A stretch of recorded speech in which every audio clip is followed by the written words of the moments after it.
¿Qué pasa, mi raza? If you're listening or watching, you're now tuned into I Don't Know, That's Perfect. And if you're probably wondering before I get to the rest of the show why we look like we're in such an awkward, confined space, is because we are in LA for the weekend, and I figured we're traveling, we're having fun.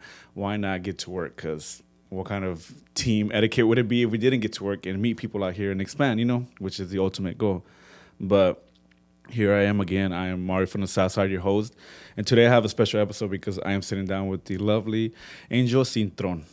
Is that right? You said it beautifully. Okay, perfect. I was trying to imagine the whole time. I was like, how am I going to say her name? I don't want to butcher it and just feel like no, it was some beautiful. awkward name. No. How are you doing today? I'm good. I'm really good. Thank you so much for joining us. I know it was kind of last minute, and it's kind of asking a lot just to be like, hey, like just meet somebody online. Like, hey, can you come meet us up at this random sketchy hotel and sit down with us? Honestly, Sheila is my girl. I trust her. her. Shout out Sheila for setting this up. She's a friend of the show, a good friend of mine. So yeah, with friends like that, you can't go wrong. But the last minute stuff is always the best. Yeah, so. yeah. That's what we thrive off, the impulsivity yes. and the unprofessionalism, as you can see. Yes. But if we were back at home, we'd give you a way better treatment. But next time, maybe next time when you visit Texas, you can come back around with us. Oh, absolutely. Yeah, I'll be there for the holidays. There you go. See, we'll make it happen again. Yeah. So this is just a taste of that, guys. Yeah.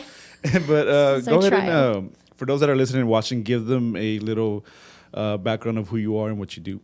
So I am an independent singer and songwriter. I have been an artist since I was 16 years old, and I make alternative pop and R&B music.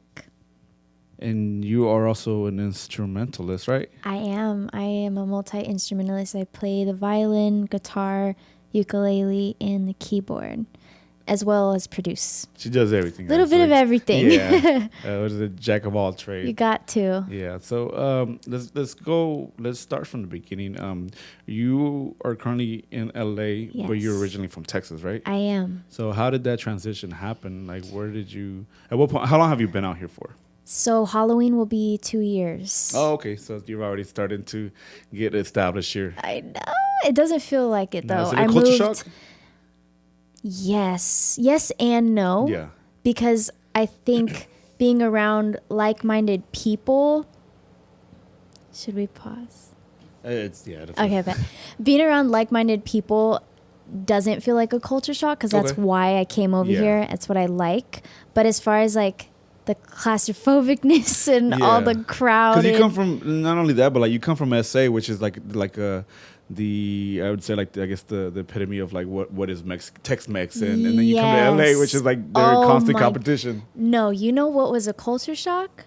No tacos. Really? No breakfast tacos. Oh, that's no right. flour tortilla. That's right. Fluffiness with you just got burritos chorizo out here. and egg and potatoes. Oh, you just got burritos. I never understood that. Like, me neither. Just like, it's an El Paso thing too, though. Really? Because I have a lot of family in El Paso on my dad's side, and every time I go over there, I'm like, I don't want a burrito. I want a taco. Like, I don't know what's stopping people from being like, you know what? I don't want breakfast tacos. I don't want eggs, bacons, sausage, and the flour tortilla. Yeah, like I don't know why. Like it's they're missing out. That's on them though. So exactly, that's their problem. So other than that, when did you get started in music? I started singing when I was 8, and then when I was 16 is when I took it seriously as far as songwriting goes. I started songwriting when I was 12, but it was definitely had a lot of growing to do. So when I was 16 is when I was confident enough to put out an EP. How did you get into songwriting? Because myself, like back when I was a kid, everybody at some point wanted to be a musician, a rapper, and whatnot. Yeah. And so like I would take like some of my favorite artists' music, and I would rewrite their music. And that's how I kind of like learn how to write music. But I know different people have like different ways of kind of getting in the habit of writing. How was your process like? So I have had a diary since I could write. And I would do an entry a day and journal and tell all my secrets and my deepest thoughts to my diary. And eventually I just started making poems, and the poems turned into songs when I noticed that I could sing, and I kind of just puzzle pieced together full songs eventually and then went from there. At what point did you say you started taking music serious when you were 16? At what point did you like start noticing that like it was like a serious thing? Like, I think that was the point because I did start doing it when I was 8, but it was still a dream. Mm-hmm. But when I was 16, I was in a lot of things like all-star cheerleading was kind of my main focus at the time. I was in orchestra and like this glee choir at school. So I kind of had to quit everything to put my focus towards that because I knew that it was going to be something that was... Yeah, you wanted to dedicate yourself to. Yes. And it seems like you, because I followed you for a while now from the podcast page, and it seems like you've always had like a very supportive structure behind you. Because I've seen that like you and your father have a very music related bond that you have. How was that? Did that really help and help build that structure? Yeah, I think it all started with me posting singing videos on my Facebook. Okay. Facebook was first. Yeah. And that's kind of where I got started. Facebook, then YouTube. And I sang the national anthem for the Silver Stars and the Spurs. And I kind of just slowly started building an audience over the internet that way. Okay. And then when Instagram started doing the whole video, 15-second video thing, that's when I started posting on there. So yeah, it's just kind of the internet has done a lot for me. That's as good. Far as and with that came definitely a lot of like you got a lot of accolades, a lot of people that supported you because I saw too that you got in like props from like you got Mariah Carey, right? Mm-hmm. And how was that? Like, what was that feeling like? 'Cause I know that must be because you have a cover of her song, right? Yes. Is that how it all happened? Yeah. So it all started there. I did the best rendition I possibly could of one of my favorite Mariah songs, and she's been one of my biggest inspirations. And randomly, I think my manager at the time, she just told me that Glamour magazine reached out and they wanted to interview me, right? Just like that. And so I was like, okay. And I had like my webcam set up and everything.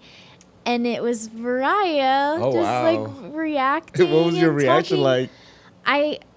You couldn't even see the white in my eyes because I was just like, like I couldn't stop. I was crying, happy tears. Yeah, it was a highlight for sure. I was like, she knows I exist. Like, what? For sure. That definitely must have been very reassuring that you're going in the right direction. Yes, for sure. And then after that I don't know if this was after or not, but you also got a notice from Chester from Linkin Park, right? Yeah. How was that one like? That one was pretty brief. I sadly never got to see him live or meet him or speak to him actually, but I posted a cover. What song was it? It was with him and Kiara. I forgot the name of the song.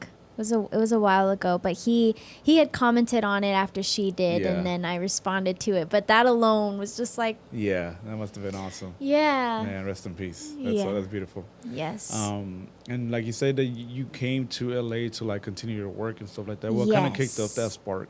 I'm sorry? What kicked off the spark to want to come over here and work? So since I graduated high school, that's been on my mind. I've been wanting to come over here.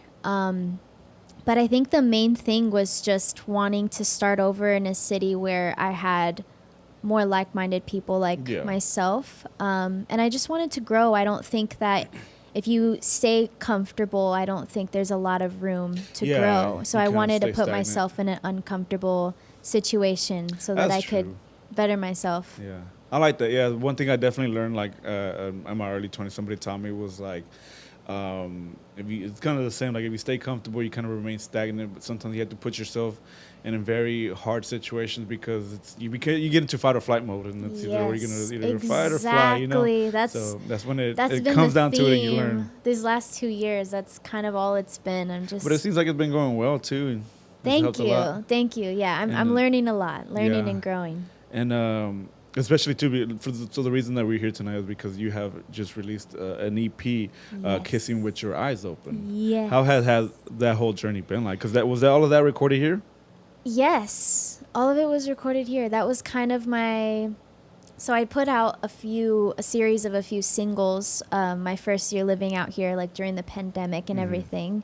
But this one was produced by a lot of my homies and my friends that I've just networked and met over here that I chose two of my favorite homies and we just made this little project. And it's just a taste because I do have multiple other projects as well. But this one kind of, to me, represented that transition period. Yeah, it's like a new chapter in your life. Exactly. Okay. Yeah. Yeah, I can see it in comparison to like listening to the other music because your music it's very you say it's like alternative R&B popish style and it's very like refreshing and it has some soul Thank to it. you. So like we were listening to it and I was just trying to like put my finger on it. I was like, Thank what is you. it? What exactly is it? 'Cause What is it? yeah, and I was reading like I was going through your stuff and like reading like just like about you and stuff like that. And you I saw that you described it as sensitive gangster music. So Yeah. can you explain what that means to you? So, I think I feel like I have two sides to me, but overall, I think I'm just a very stubborn, sensitive person. Yeah. So, I don't know. And I get that for sure because you listen to the music and it's like kind of like a, a sort of like emotional release. You know, I've learned myself just from recent experience, just like, you know, therapy and learning how to like cope with a lot of Yes. like past trauma and stuff like that. Yes. You get a emotional release and it's like sort of like a refreshing feeling, but you don't know what it is at first and then it just hits you. And I feel like that's kind of Exactly. in a sense what your music is and how it hits. So Yes. Yeah. I enjoy your music. It's very, very nice Thank music. you. Yeah, it's kind of, to me, it's like sensitive gangster crying in the club. It's like the There's a little girls. taste of like oldie style to it, like you know something like you Yeah. cruise down Echo Park or whatever and just be chilling in a lowrider. Exactly. It's Yeah. a vibe to it. So I guess with that being said, what were some of your influences that definitely like you feel like you kind of like picked that up from and had during it? that time period. Yeah. Ooh, I was listening to. I mean, I'm always listening to a mixture of a lot of Yeah. things at the same time, but I think I wanted to create a project that I could jam out to while I'm driving on a road trip. Okay. Yeah, That I was can see kind of that. my main idea, but it all started with the first track, Slide. That was the start of, okay, I have something is right here, like a Yeah. feeling is That's the here and direction I you want wanna to go go into. there. Yeah. Okay. Yeah. So you say that you still have a lot more coming. How was the feedback for this one? Because I know, like, listen to it, and it is an EP, so it's very short-lived. You Yes. know, it has you like at the end of the EP, like, okay, like I wish there was more to it, you know. But it also grabs you because I it did makes that you, on purpose. yeah, like see, you know what you're doing, so I like it. I like it. What was Yeah. the feedback like? I mean, honestly, everyone so far, I really love to see, like, you know, the first week and what are people's favorites as opposed to what my favorites are and were, you know, because that's really is like, wow, my babies are out in the world now and they're like telling me, appreciated. yeah, and like the song that I least expected people to like latch onto, Dance for Me, that's kind of been what hit. everyone has been saying Yeah. is their favorite song, and I'm like, interesting, because that's the one I was most nervous about. Yeah. You know, like I was like, this is like the most poppiest thing I've ever done before, but that one people seem to be resonating with the Yeah, most. and I think that's very also like very interesting because like a lot of times like artists I see that like they struggle trying to just be like, look, I want to do this song, that song. I don't know how I feel about that song, but I'm gonna add it in there because it fits so perfectly. Exactly. And then it comes out and like it always happens like it's the one that you never think that it's gonna do so great that it does so well and people always appreciate so much. Yeah, but overall, I had, you know, my siblings and my dad. Yeah. I posted a picture, a screenshot on my story of my dad, and he was just like, "Wait, can I cuss?" yeah. I was like, "Wait," like he was like, "I'm jamming the fuck out of Dance for Me, Mama." Like he doesn't know how to text, and he's like, you Yeah. know, getting up there. I love you, Dad. But it was so funny. Like he blasts music. So if Yeah. my dad is like, Blaring "Yo, it this shit, this is my shit," then like You I'm know like, it's real. okay, yes, It's like the only like, stamp of approval you Yeah, need. There you go. exactly. That's sweet. That's sweet. exactly. What else do you have coming out with this project? Is there a lot that you're gonna build to like more Yeah, music yeah. videos and So whatnot? I have, oh my gosh, should I say it right now? Yeah, I'm going to say. So I actually shot a stripped version of almost every song on the EP with a group of musicians that are, Really? I mean, some of the best, like they're working with, you know, some of the best artists in LA. They're my friends and they're amazing. It's a harpist, a celloist, and a violinist. And so we did an intimate version of some of the songs. And they're kind of like live performance Yeah. music videos. So those are being I'm finished as very we excited speak. to hear that. Okay, can't wait to hear that. I'm really, really excited about those. And I you said love doing they'll all stuff like come with that. music videos, you said? Yes. Okay, man, that's awesome. Can't wait to hear that. Yeah. So it's more of like not conceptual videos, but a live music videos. And then we also shot a conceptual video of Wonder, the last track on the EP, which I'm really got some acting going on in that one. So I'm How excited. has that been? What is usually your like directing style whenever you're trying to come up like the theme for the music videos? So this one, honestly, with music videos, it's always different. I love collaborating because I think visually sometimes I do struggle with like, okay, what is this gonna be? Because usually it's all off of, you know, what I'm feeling, what the story is in the moment. Like whatever I write is what I write. I don't usually think, You're not visualizing. Yeah, not really. You know, it's just therapy. So whatever happens. So I usually think about the visual stuff after the fact. But this one I collaborated with this girl named Kathleen, who I found on TikTok, who is amazing. She does like short film stuff. And it was crazy because I saw a video and I looked at it and I was like, I have to reach out to her. She's in LA. And I go on her Instagram and she DM'd me months ago and I didn't see it. Wow. So it was meant to be. Yeah. And we shot the video and she said she's almost done with the draft. So that's so cool. I'm glad it worked out like that. Yeah, it was everything happens for a interesting. reason. Exactly. Yeah. How has it been networking out here then? Oh my gosh. The first year I felt like I didn't exist because it was pandemic. There was no events happening yet. It wasn't until the second year, which was 2022, right? 2021, like the end. Yes, 2021. That events started going down. I started going to shows. I met all my friends at shows. Like local I shows started and stuff like that? exactly. Okay. I had a handful of homies already that were internet friends of mine. Oh, okay. And eventually when I got out here, I started getting invited to things, and the more events that I went to, the more like artists that I met and mutual friends that were like, oh, you know him, you know her. And then slowly. It turns into a small world. Exactly. That's so cool. Yeah. Yeah. It's been really fun though. I bet. Yeah. I can only imagine what it must be like to like move to a whole other, not only another state, but the other side of the country. It's like a brand new life. It's cool. I have a life in Texas and I have a life What over here. were the main huge differences like as far as like the I guess San Antonio scene in comparison to over here? I think over here's just a lot more fast pace. And I think everyone over here is just very hungry, a lot more hungry to me, which I like. Yeah, that's pretty much. I mean, it's just more LA and it's more competitive, you know, as well. Everyone's just so talented. There's a lot of great artists out here, but it's also a lot more inspiring too, because it's just like, oh my gosh, like let's collaborate. It's very collaborative. Okay. Everyone wants to work with each other. Everyone wants to, you know, help each other out. So. Yeah. I've always loved seeing that, like when people like are able to comfortable enough to step out of their city, and then stay. Cause like, for example, too, like Sheila, she's out in Miami now too. She went out there, and I was like, man, I've always told her like, this is what you should have done a long time ago. Like, I had that conversation with her at South by. Yeah. We were talking. We got in a deep convo about it. Yeah, she deserves her flowers, but it definitely takes a lot of guts to be able to take that step. But like sometimes, like you can only accomplish so much when you stay in your city, and you can stay there and do everything possible and knock everything out. But like you can, at some point, you have to realize that you kind of have to step out of that and just to be able to grow. You know? Exactly. Yeah, and don't get me wrong. Like I do miss it so much. I miss, you know, all my people and all my friends and my artist friends and everything.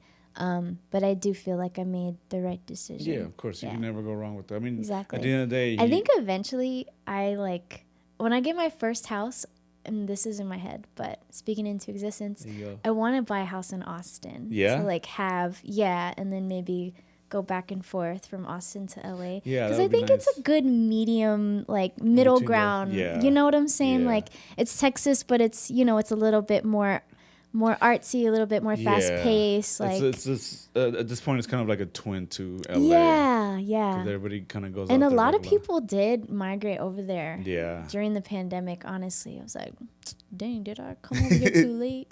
Yeah, it kind of worked out for you. Yeah, It yeah. made room for you. Exactly. So what else do you have? How much time are you gonna give yourself before you start working on like the next big thing after this EP?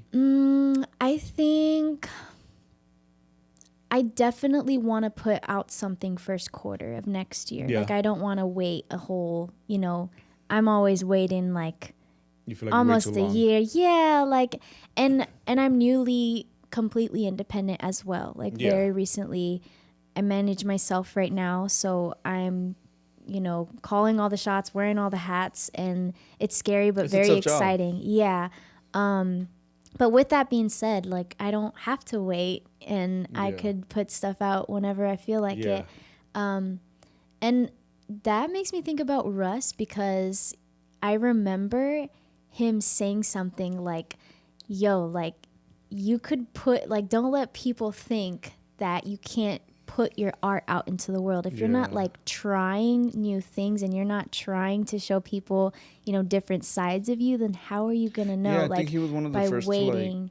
to like advocate for like independency, because I think from what I remember, he would like drop like a song like either every week or every day, and it was just like dropping until like one of them started hitting, and then it would hit and everybody would go back to the old songs, and it would just like create a whole like explosion. I think I'm just excited because each project that I have right now is kind of different sides of me, and that's what I wanted to do for a very long time. I wanted to showcase all the different Angels that there are, and I think I just put out like my super pop Angel that was like pop Angel, but I want to dip into like my more R&B Angel, then I want to dip into like indie rock Angel. Like there's just all these different Angels that I feel need to come out and breathe. You can show that you're capable exactly. Of it. Yeah. And that'll definitely open the room for like more opportunities and just a wider audience, because you never want to kind of lock yourself into just a certain like audience, because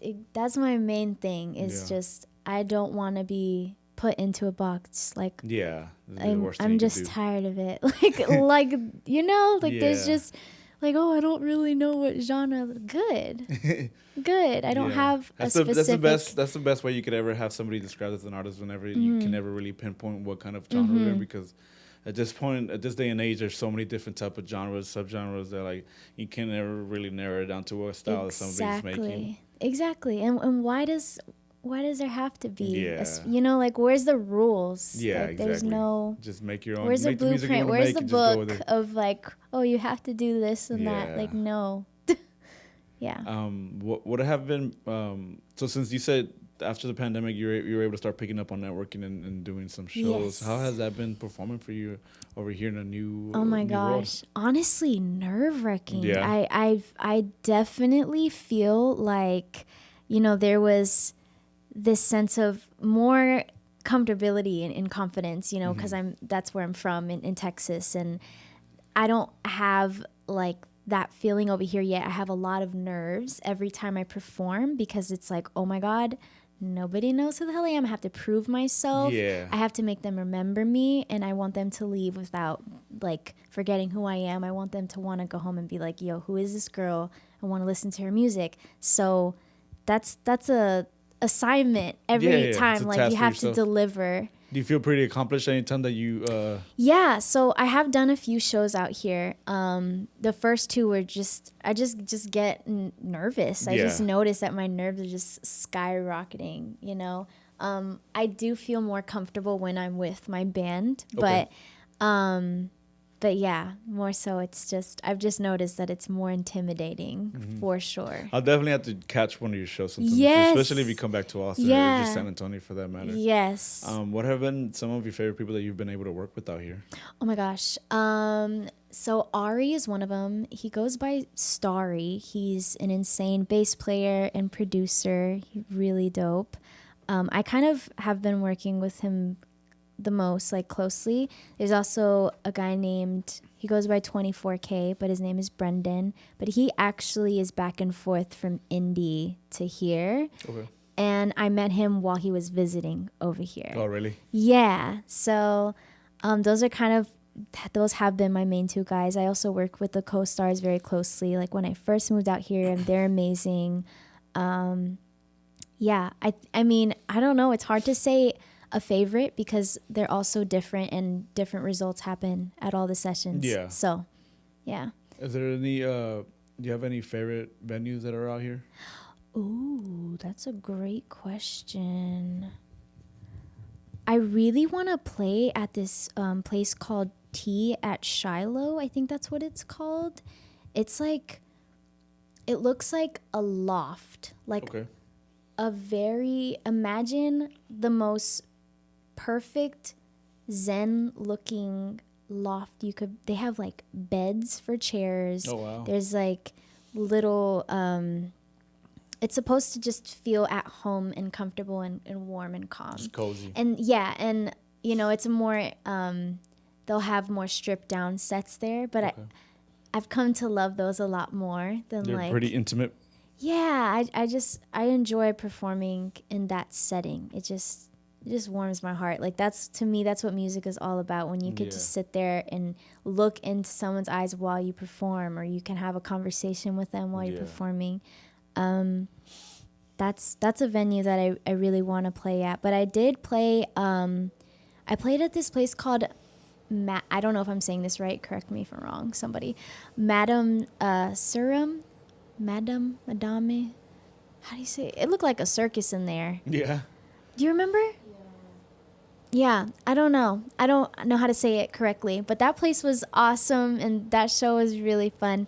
But I think my favorite performance that I've done here so far was my EP release party that just happened. That was the one last Even though weekend, it was right? a house one, it was, the vibes were chef's kiss. Yeah, I saw your story from it. It looked like it was a fun time. It was fun. Yeah. It was fun. Like, I definitely want to curate a show as well here, just with like maybe like an all woman lineup or something. That would be cool. That'd be awesome. Yeah. Do you have any upcoming performances? At the moment, no. In November, in the middle, I do have something that's potentially happening, but I'm not going to say it because it's not set in stone.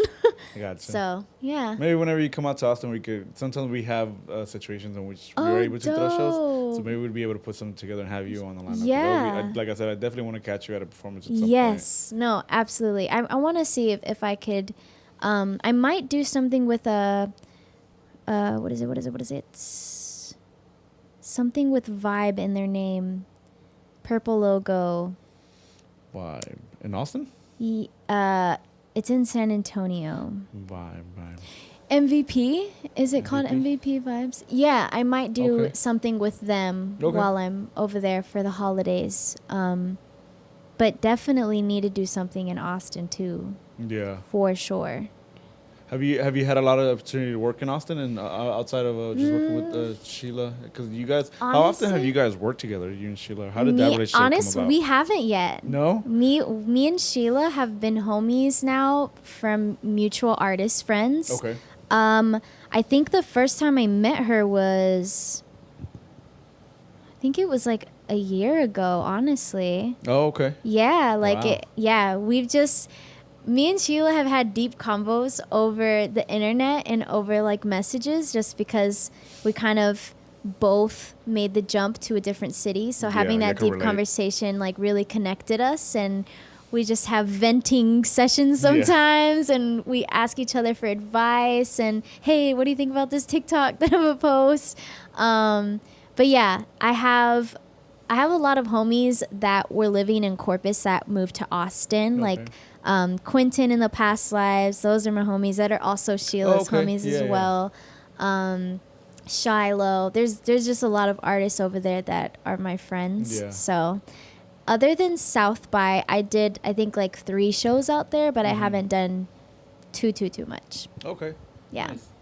Like I said, we'll definitely get that popping a little bit more. He said we'll get that popping. Yeah. So as we get a little bit closer before we get to the end, I did want to ask you, is there any advice you have for like any before I say that, like I want to say, like, so this season, the way we started off, I've been having a lot more women on the show, just because in the past seasons it's kind of been kind of hard to come by, but I've been seeing a lot more, especially just in the industry altogether. Music, women have been becoming more and more bigger in music, which is amazing to see because you have rappers, singers, artists, whatever. With that being said, what is some advice you would give any young girl that's like wanting to be a singer or like somebody to be in your shoes when you were a little kid, 6, 8 years old, and was like, I want to sing one day? What advice would you give them? Probably just don't let anyone try to convince you of who you are and tell you what you're supposed to be doing, because only you know what you're supposed to be doing. Only you know the music you want to make. Only you know what you would wear, what you wouldn't wear, what you want to say, what you don't want to say.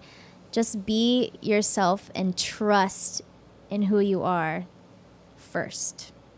Beautifully put. And before we get to the last part, go ahead and give out all your handles for social media where people can find you and your music. Okay, bet. So Instagram is Angel_Cintron, and so is TikTok, Angel_Cintron, and my Twitter is Angel Cintron_. Thank you. And I should have mentioned this before we started, but the way I like to end the podcast, every episode, on a positive note. So what I'd like to do is like we kind of just each take a turn putting some positivity out into the world. Something good that may have happened to you, something good you may want to, some advice, however you would like to do it. Oh my gosh. Would you like to kick it off or would you like me to You got to kick this off because I got to think. All right, yeah. I always have to do it I on the spot. got to think. Let me see.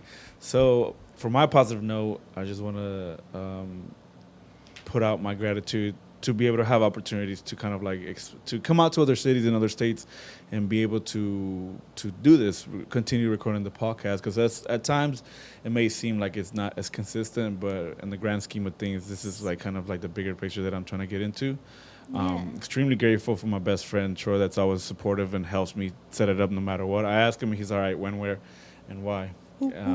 So yeah, I'm just grateful to be able to come out and meet people like yourself and yourself that are also creatives and understand that we are all like-minded in the manner that we're doing this for a purpose and for a reason, because it's fun and it's what gets us going. Sometimes you kind of need this part to kind of get you out of some darkness that some people unfortunately never get out of. Yes, I love that you said that, because today was one of those days, and this was the moment where I was like, I need this, because this is going to help me. Yeah. Well, I'm glad I was able to play a part in that. Being creative and being with other creatives always helps get my mind off of stuff. So I think for me, my positivity that I want to spread is to just make sure you celebrate all your little wins, no matter how big and small. For me, I just put out a project all by myself, and I need to give myself more credit for that. So celebrate all of your wins, anything that you worked on. And yeah. Awesome. Love it. Well, Angel, it was a pleasure sitting down with you. Thank you so much for you guys coming out. I know, like I said, it's a lot to ask you guys over the internet to come meet us up. This was so fun. Thank you for having me. I'm glad we made this happen, and hopefully this will lead to more opportunities in the future with the podcast in Austin. Or, I'll keep coming back to LA and just keep working out here. So we'll see how that comes in the future. Thank you all for listening and watching. I am Mario from the South Side, and today I'm sitting with Angel Cintron. And we are out.